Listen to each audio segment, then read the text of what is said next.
Hello, hello. Good morning, good day, good week, good month, good year.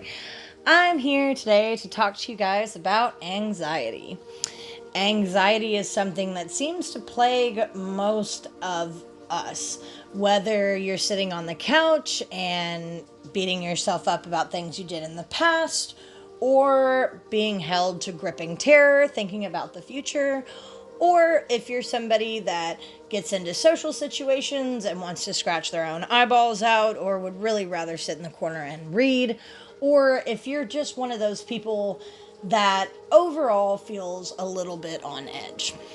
Anxiety manifests in so many different ways and for so many different reasons. And to be honest, it manifests sometimes in different parts of your life. Maybe you grew up not an anxious person, but you experienced a couple odd experiences at work, or you had, a couple of embarrassing moments that occurred in your early 20s. And so now you might be suffering from a little bit of anxiety now in the present.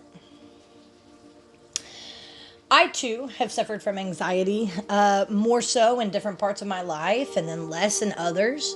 Obviously, I use mindfulness techniques to help assist me when I have anxiety. And I wanted to dive into some of those mindfulness techniques today. Just some tools and some different things that can help you if you struggle with this. When I began my journey into spirituality, it was very difficult to meditate.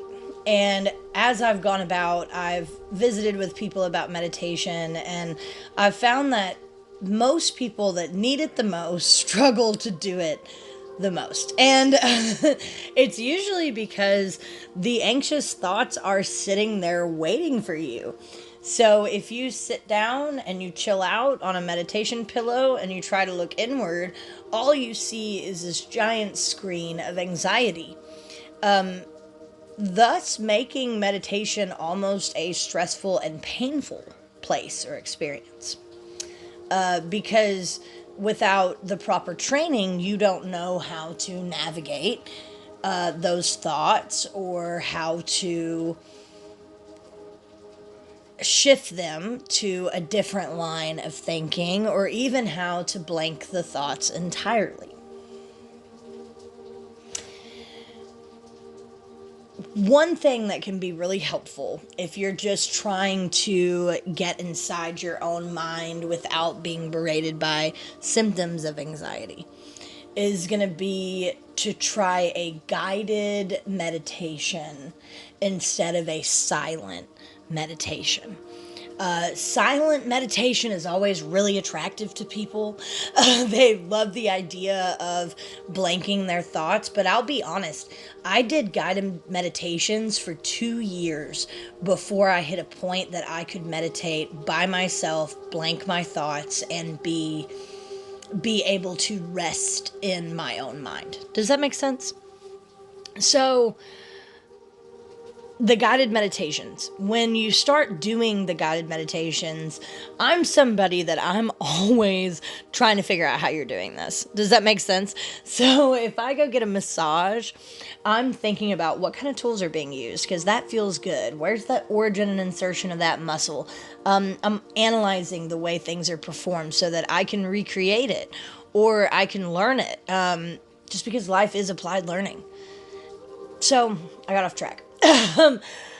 So in the guided meditation, you'll notice different techniques to help you with grounding or to help you confront a trauma in your past or to help remove a blockage in your chakra or even to create a truth vow with a Teo exercise or feeding your tiger. Any of these fun things are guided meditations. So you have a person like myself who is verbally walking you through the meditation. And it's their job to keep their voice level and to keep the people engaged And when I do them live and in front of people, I watch the body language around the room. If people aren't able to drop in as easily, maybe I spend a little more time on certain parts of the meditation. And then, of course, doing it over the phone or doing it in an audio, you get what you get and you don't throw a fit. But on the meditations, you'll find that I do, for instance, body scanning.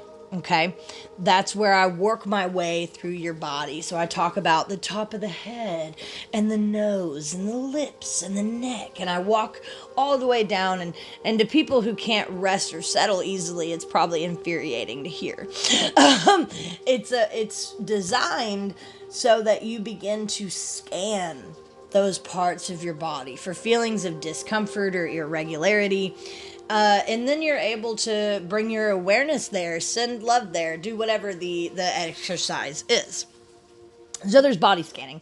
There's also grounding exercises where we picture like an anchor coming out of the base of your spine and going down into the ground and passing through each layer of earth. And as you break down each layer of earth and you describe it, the person that is listening to this guided meditation will be able to calm and center down their brain and relax and enroll into ease, if you will. Which I love that. I love to help people ground and help people get in touch with their body. There's also the other side of grounding, which is going up and through the crown and into up and away. And doing those sort of meditations would be like when we do a journey or a travel meditation that's guided. So if we're going to one of the realms, or if we're going to speak to our spirit guides, or if we're going to get spiritual surgery and you need to go lay on the table, if we're going to retrieve a message, if we're just exploring, right? All of that sort of shit takes up above us in that space. So then there's other kinds of meditation as well, like when we do visualization exercises. I did one in a program a few years back that was really cool, where we pictured ourselves in a cage. And the cage was filled with, for me, we're going to get deep here, and it had things like attention whore written on the wall, and it had spikes, and there was blood and pain and rape and sorrow in this box with me. And in the meditation, we found the doorknob to open the box and get out of the box, and just step into the vastness that is. Crazy powerful meditation. I think I'm gonna have to do my own little version and record something like it, because it was super cool. And what else is another example of what we do? There's other ones when you speak to deities, and there's so many. I don't want to even put a limit on what you can do for a guided meditation. There are so many. And so as you start to do them, listen to them, practice them, you'll learn, oh, okay, so when I'm in meditation and I'm doing silent meditation and my mind starts wandering and I can't get the thoughts to stop, you can pause and you can picture the thoughts as clouds that drift. So that prevents you from energetically trying to hold on to that thought and wrestle it and make it make sense. And, because we're not doing that when we're in meditation, right? So move that thought along. It'll also teach you to do the body scanning on your own. If I'm noticing, like, man, I'm not grounded right now, I'm totally in another place, I'll start to, okay, what do my eyebrows feel like? What do my eyes feel like? What does my nose feel like? How is there tension in the root of my tongue? Is there tension in my shoulders and my neck and my throat? And slowly, as I'm scanning my body, I feel myself drift back into that space where I can blank my thoughts and I can just be resting in what is. So try guided meditations if you're really, really struggling to drop into meditation. Please start there. Another thing is starting to use mindfulness tools, which completely and totally begins with self-awareness. I love a moment where I get mad at someone or I get upset with someone or frustrated. I love these opportunities because when I feel rage or anger in my body, I know there's a lesson in it. I know that I need to turn inward and see what happened to me that makes me so fucking angry about this. Because in a completely balanced Teo, in a completely balanced state of being, things outside of you are not able to manipulate your feelings in the way that you interact with the world and the way you interact with yourself. So if things outside of your body are making you doubt yourself, are making you hate yourself, are making you think that you can't take up space, be loud, any of that, if anything outside of you is making you feel, you have a problem. There's a problem.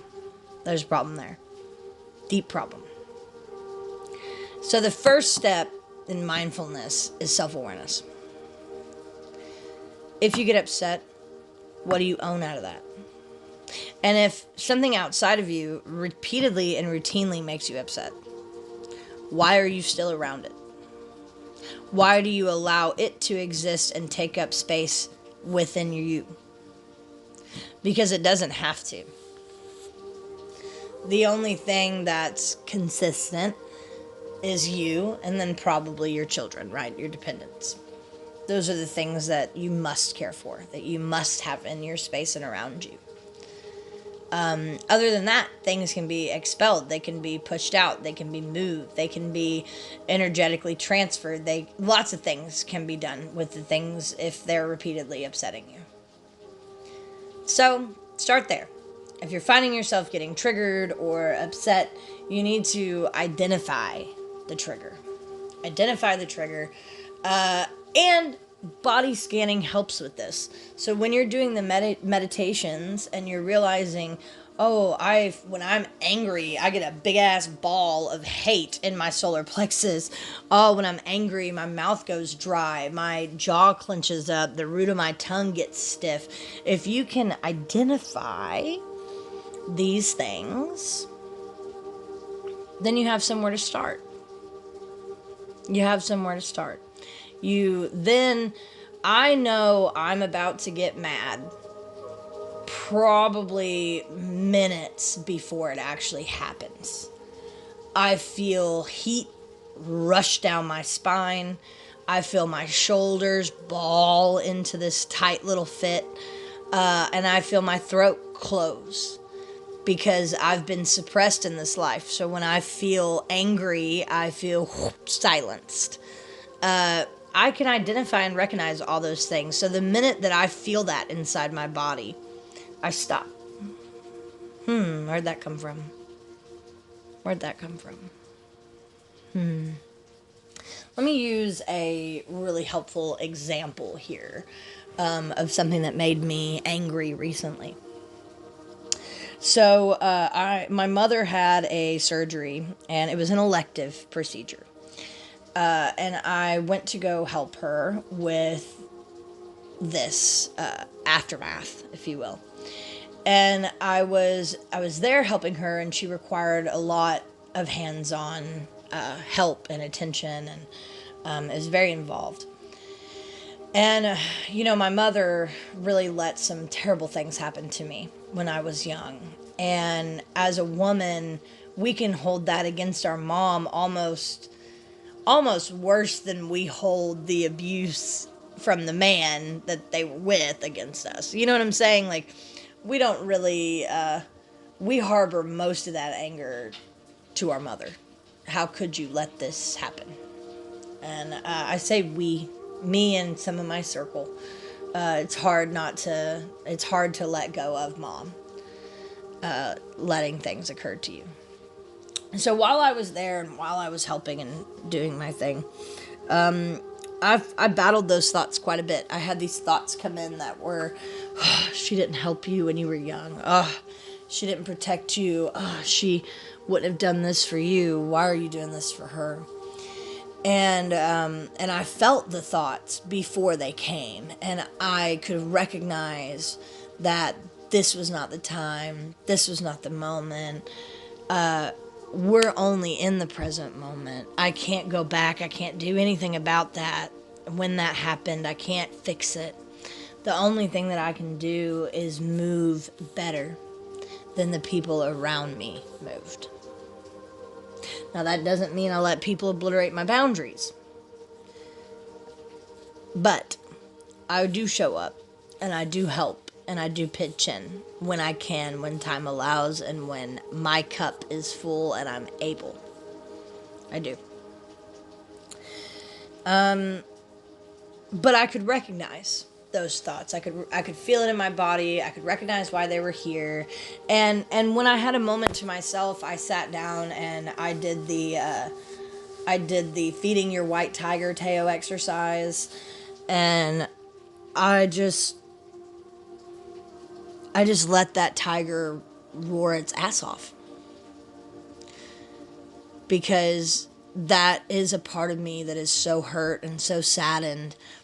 And though we've done years and years of therapy and so much processing and had so many conversations with my mother, there still is just going to be that little lingering amount of hurt and pain. And if we don't let it come out and express itself, what is that anger and what is that pain going to do? Well, it's going to come out and it's going to express itself in the most aggressive, dumb way to the wrong person, usually. And it's not going to be productive. I mean, get with me here. Even in a self-sabotage way, this can come out and it can present itself. So, a younger, less evolved Akiki would have felt this anger and this pain and this frustration rise up, and she would have lashed out, man. She would have gotten a hold of a small piece of that anger and just let it ravage her. That was how little me knew how to survive. And that's okay. But older me knows that we operate with awareness of ourselves and our triggers, and we have to be able to use our tools and techniques to navigate when we feel upset by things outside of ourselves. We have to do the work. If you don't do the work and you just collect stones and talk about chakras and think you know what the fuck you're doing, it's not doing the work. Because doing the work is knowing you. And sometimes that's having some extremely hard truths with yourself. I'll never forget the time when I went and I met with a shaman, and we had some DMT. And the DMT experience took me about 8 months to fully process and integrate and accept, because post DMT, so many truths were revealed. So many truths about myself and about my circumstance and about my own means of self-incrimination. It was deplorable. And I processed for 8 months off of that. Some of you may find that though you're so intrigued by meditation and mindfulness, you're not able to do it as often as your mind wants to do it. Does that make sense? That's normal. It's normal because of processing. Processing won't allow you to download too much too soon. Those of you that have used ayahuasca, DMT, hell, shrooms, acid, and you've used it with intention, okay? I'm not saying you ate a sheet and went to a party. I'm talking you've used it with intention. You've confronted shadows.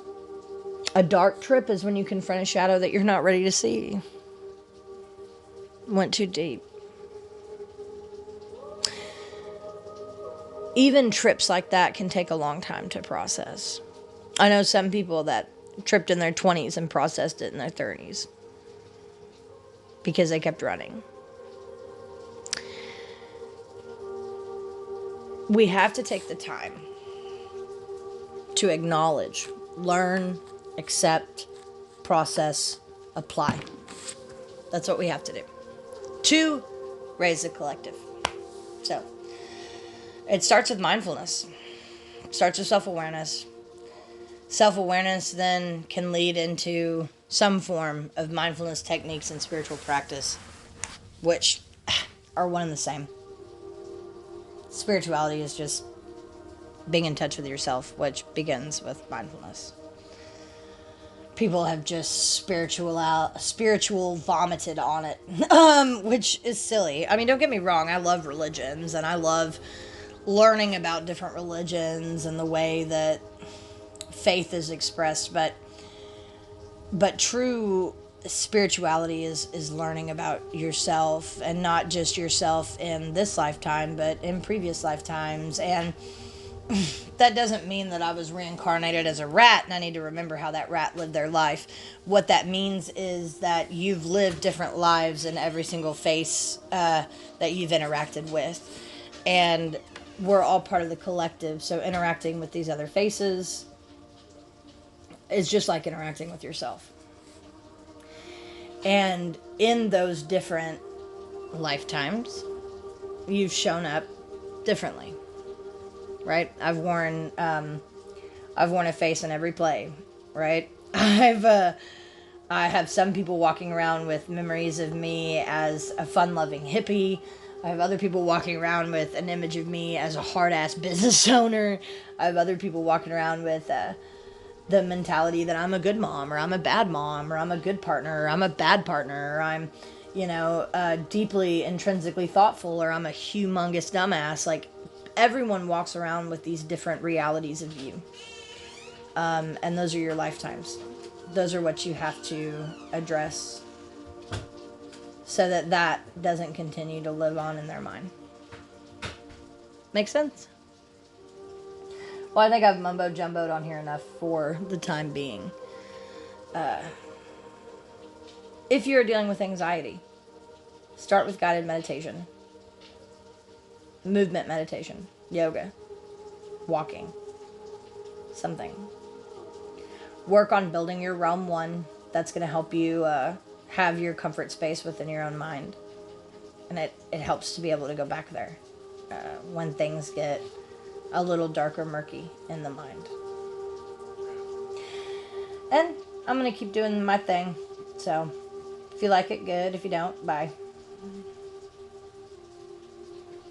We're all here for our little piece to play, aren't we?